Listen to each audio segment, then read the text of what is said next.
So if you're not on Twitter already, the first thing you want to do is secure your Twitter handle, which is your name on Twitter. Make sure it's something intuitive to what you're doing or who you are so that people can easily find you. The second part is to brand your account, so make sure you change the profile picture as well as the header photo to something that really reflects you. Third, build your network, and I'm going to get into some tips on how to organically build your network. 4, create a content strategy. So you really want to go in with a plan of, okay, what am I going to post? I find what I tend to do for a lot of my clients as well as myself is to create a 2-week calendar, and then you can, when you plan in advance, you can really balance, okay, this is so many tweets about myself and what I'm doing, as well as, okay, here's some value-added things that people are going to find interesting and helpful.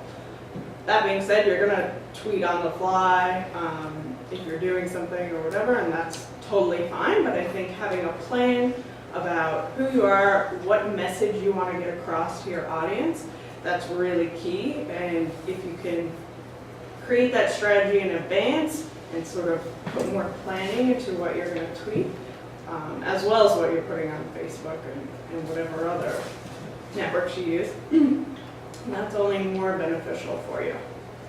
And lastly, so you want to tweet regularly. Again, I recommend 4 to 5 times a day if you can.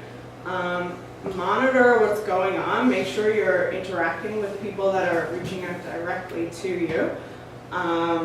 And also measure what's going on. So I'm going to talk a little bit about some really easy tools that you can use to kind of see what's working and what's not. But even looking at, okay, did this get retweeted? Did anyone interact with me when I posted this? Or is this just going out there and nothing's really happening? And then adjusting your efforts based on that. So for network building, if you're getting started on Twitter, the easiest thing to do is start with your inner circle and work out. So when you sign up for Twitter, you can follow friends, family members, colleagues, anyone in the community.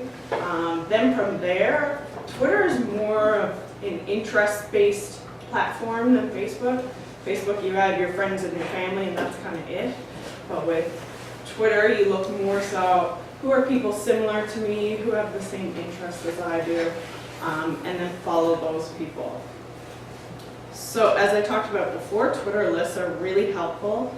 Not only does it organize your feed for yourself, but if you can make either a public or a private Twitter list. If you have those lists public, then other people can see, oh, you've added me to this list, here's all these people similar to me, or I'm interested in that topic as well. And then that's a good way to build your follower base because they'll naturally either subscribe to that list or follow you on Twitter as well. And similarly, if somebody else created a Twitter list, you can do that as well. You can also search popular hashtags and then either respond to those tweets for people that are talking about topics that interest you, or you can just go ahead and follow anyone. For example, if you're using the NL Arts hashtag, you probably want to follow anyone that's talking about that because they're interested in what you're doing. Lastly, some industries have live tweet chats. Especially I find if you go to certain events, they'll have a hashtag for the event and then you can kind of participate online. Those are a really good way to build your network because you can connect with all those people that are talking about that specific thing. And again, anyone that's talking to you, it's polite to follow them. You don't have to follow everyone, but it's a really good way to build your network. And I find generally, if you follow people, they'll follow you back.